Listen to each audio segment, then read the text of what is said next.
Hello friends, आप देख रहे हैं अपना चैनल VBA सीनियर। इस सेशन में हम लोग बात करने वाले हैं एक बहुत ही इम्पोर्टेंट टॉपिक के बारे में। हमारे पास देखिए, कॉम्बिनेशन ऑफ रजिस्टर के अंतर्गत सीरीज कॉम्बिनेशन होता है, पैरेलल कॉम्बिनेशन होता है और मिक्स कॉम्बिनेशन होता है। सीरीज कॉम्बिनेशन में चूँकि सिंगल पाथ होता है, इसलिए हर एक रजिस्टर के क्रॉस सेम करंट फ्लो करती है। पोटेंशियल डिफरेंस अलग अलग रजिस्टर के क्रॉस अलग अलग होती है। पैरेलल कॉम्बिनेशन में चूंकि सभी रजिस्टर के एक एंड बैटरी के प्लस से जुड़े होते हैं और दूसरे एंड बैटरी के माइनस से जुड़े होते हैं, इसलिए पैरेलल कॉम्बिनेशन में पोटेंशियल डिफरेंस सभी रजिस्टर के क्रॉस सेम होती है, लेकिन करंट हर एक रजिस्टर में अलग अलग होती है। तो इस सेशन में हम डिस्कस करने वाले हैं कि अगर हमारे पास 3 रजिस्टर्स हैं जो कि पैरेलल में कनेक्टेड हैं, उन सभी से कितना करंट फ्लो करेगा। अगर मान लीजिए सेल से करंट अगर I ड्रॉ हो रही है और तीनों रजिस्टर के रेजिस्टेंस R1, R2, R3 अगर हैं, तो हम लोगों को तीनों रजिस्टर से पास होने वाली करंट कैलकुलेट करनी है in terms of I, R1, R2 और R3। बात तो आप समझ गए होंगे, तो ठीक है, देर क्या है, हम लोग बिना देर किए इस सेशन को स्टार्ट करते हैं। तो हमारे पास ये है आपका एक रजिस्टर जिसका रेजिस्टेंस R1 है, दूसरी रजिस्टर है जिसका रेजिस्टेंस R2 है, तीसरी रजिस्टर है जिसका रेजिस्टेंस R3 है, और ये तीनों का एक एंड एक साथ और दूसरा एंड एक साथ कनेक्टेड है, और मैं बैटरी से कनेक्ट कर दे रहा हूं। ये हो गया आपका पैरेलल कॉम्बिनेशन ऑफ 3 रजिस्टर्स। अगर इस बैटरी से जो करंट ड्रॉ हो रही है I अगर है, तो इस पॉइंट पे जो करंट आ रही है I, इस जंक्शन पॉइंट पे 3 पार्ट में डिवाइड हो जाएगी। मान लेते हैं ये I1 है, ये I2 है और ये I3 है। मतलब I1 is the current flowing through resistor R1, I2 is the current flowing through resistor R2, and R3 is the current flowing through resistor R3। तो देखिए, ये I1 करंट आ रही है, यहाँ पे I2 आ रही है, यहाँ पे I3 आ रही है। चूंकि करंट स्केलर क्वांटिटी है, इसलिए यहाँ पे ये तीनों करंट कंबाइन होकर के I हो जाएगी। तो हमारे पास एक रिजल्ट हो जाएगा I equals to I1 plus I2 plus I3। ये एक रिजल्ट है। चूंकि तीनों रजिस्टर के एक टर्मिनल बैटरी के प्लस से जुड़े हैं, पॉजिटिव टर्मिनल से, और तीनों रजिस्टर के जो सेकेंड टर्मिनल है बैटरी के नेगेटिव टर्मिनल से जुड़े हैं, इसलिए potential difference across each resistor will be equal. तो हम ये कहना चाह रहे हैं कि I1 R1 equal to I2 R2 equal to I3 R3 होगा, और ये सभी पोटेंशियल डिफरेंस के बराबर होगा, और ये मान लेते हैं कि सेकंड है। हमें देखिए I1 निकालनी है, I2 निकालनी है, I3 निकालनी है। मतलब हर एक रजिस्टर से पास करने वाली करंट को कैलकुलेट करनी है in terms of I, R1, R2, R3। जिसे कैलकुलेट करने के लिए हम लोग इन्हीं 2 इक्वेशन का हेल्प लेंगे। तो पहले हम फर्स्ट से चलते हैं। हमारे पास देखिए दिया है आई, जो कि I1 plus I2 plus I3 है। तो अगर हमें पहले I1 निकालना है तो मैं I1 को एज इट इज छोड़ूंगा, I2 और I3 को एक्सप्रेस करूंगा in terms of I1, I2, I3 को एक्सप्रेस करेंगे इन टर्म्स ऑफ I1। तो देखिए I2 निकालना चाह रहे हैं तो I2 हो जाएगा I1 R1 upon R2, I1 R1 upon R2 हो जाएगा। I3 हमें एक्सप्रेस करना है इन टर्म्स ऑफ I1। तो चूंकि ये तीनों क्वांटिटी आपस में इक्वल है, इसलिए अपनी रिक्वायरमेंट के हिसाब से किन्हीं भी दो को हम इक्वेट कर सकते हैं। ये तीनों क्वांटिटी आपस में इक्वल हैं और ये हर एक v के भी बराबर है।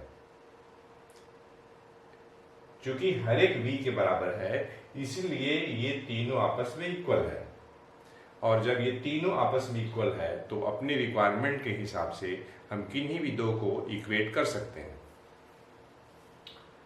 तो I3 I1 R1 upon R3, I1 R1 upon R3। देखिए I1 कॉमन हो जाएगा तो यहाँ 1 आएगा और यहाँ पे R1 अपॉन R2 और यहाँ पे R1 अपॉन R3। ये हो गया। ये I1 आप ऐसे ही छोड़ दीजिए। 1 2 3 फ्रैक्शन है, ऐड करना है तो हमारे पास बस एक ही तरीका है, हम एलसीएम ले लें। तो R2 R3 का एलसीएम दोनों का प्रोडक्ट हो जाएगा। यहाँ पे केवल 1 है तो यहाँ पे हम लिखेंगे R2 R3 जो यहाँ पे है, प्लस ये R2 है, यहाँ पे R2 से डिवाइड करेंगे तो R2 कैंसिल R3 आएगा, R3 इंटू R1 तो R1 R3 हो जाएगा। यहाँ पे R3 है, इसमें डिवाइड करेंगे तो R3 कैंसिल R2 बचेगा, R2 इंटू R1 तो R1 R2 हो जाएगा और ये I के बराबर है। हमें तो I1 चाहिए तो ठीक है, ये जो क्वांटिटीज है I1 के साथ इंटू में उससे आप दूसरे साइड भेज दीजिए तो जो डिवाइड में है इंटू में हो जाएगा। तो ये I और न्यूमरेटर में R2 R3 डिवाइडेड बाई, ये जरा देखिए R1 R2 plus R2 R3 plus R1 R3। इसी को मैं यहाँ लिख दिया हूँ। पहले मैं R1 R2 लिख दिया हूँ, फिर R2 R3 कर दिया हूँ, फिर R1 R3 कर दिया हूँ। ये हमें I1 की वैल्यू हो गई in terms of I R1 R2 R3। मतलब अगर हमें I1 निकालना है तो I into R2 R3 divided by R1 into R2 plus R2 into R3 plus R1 into R3।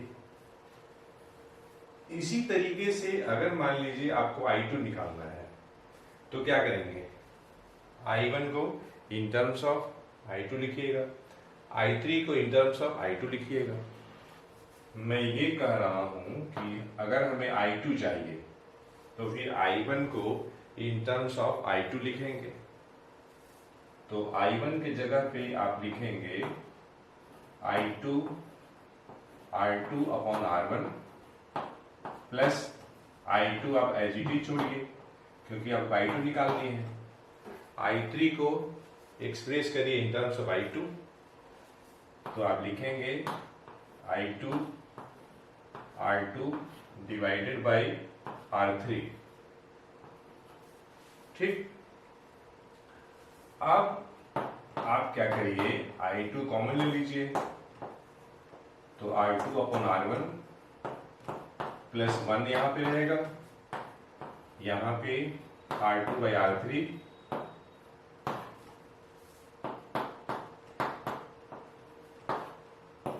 LCM R1 R3, इन तीनों को हमें प्लस करना है, तो R1 R3 LCM हो जाएगा, यहाँ पे R1 है, इससे हम इसमें डिवाइड करेंगे तो R1 कैंसिल, R3 बचेगा, R3 इंटू R2 तो हो जाएगा R2 R3 प्लस यहाँ तो 1 केवल है तो यही लिख देंगे, R1 R3, यहाँ पे R3 है, R3 से डिवाइड करेंगे, R3 कैंसिल, R1 बचेगा और R2 से मल्टीप्लाई करेंगे।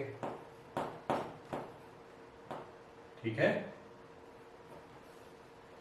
तो इस तरीके से हमें I की वैल्यू मिल गई, लेकिन हमें तो I2 चाहिए, तो क्या हो जाएगा, यहाँ I लिखेंगे और ये जो डिवाइड में है इधर आके इनटू में, मतलब न्यूमरेटर में आ जाएगा, R1 और R1 into R3 divided by R1 R2 R2 R3 plus R1 R3। तो इस तरीके से हम लोगों ने I2 निकाल लिया in terms of I R1 R2 R3। आप I3 की वैल्यू भी उसी तरीके से प्रोसीड करके कैलकुलेट कर लीजिएगा, मैं सिमिलरली करके डायरेक्ट लिख देता हूं। तो सिमिलरली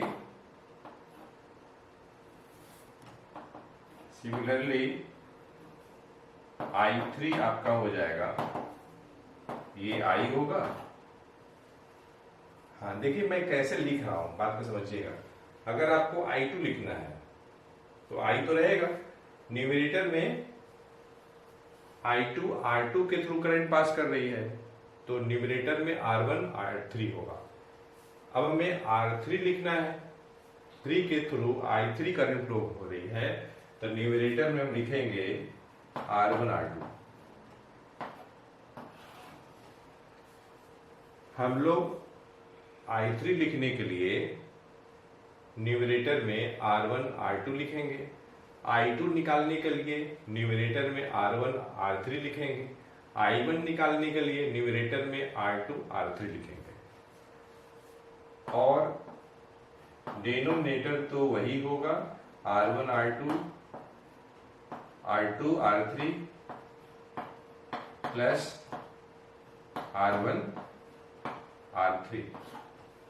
तो फ्रेंड्स इस तरीके से हम लोगों ने इस सेशन में एक बहुत ही बेहतरीन concept combination of resistors in parallel case में ये डिस्कस किया है कि अगर हमारे पास 3 रजिस्टर्स हैं जिसके रेजिस्टेंस R1 R2 R3 हैं और बैटरी से अगर I करंट ड्रॉ हो रही है, तो उस सिचुएशन में तीनों रजिस्टर से पास करने वाली करंट की वैल्यू हम लोग किस तरीके से फॉर्मूला यूज करके डायरेक्ट निकाल सकते हैं। तो फ्रेंड्स हमें उम्मीद है यह सेशन आपके लिए बेनिफिशियल अवश्य हुआ होगा। तो अगर आपको ऐसा लगता है दिल से तो आप लाइक करें, अच्छा सा कमेंट भी करें और नीडी वन को इस वीडियो लेक्चर को शेयर करना न भूलें। तो मिलते हैं नेक्स्ट सेशन में एक अच्छे कॉन्सेप्ट के साथ। Thank you for watching.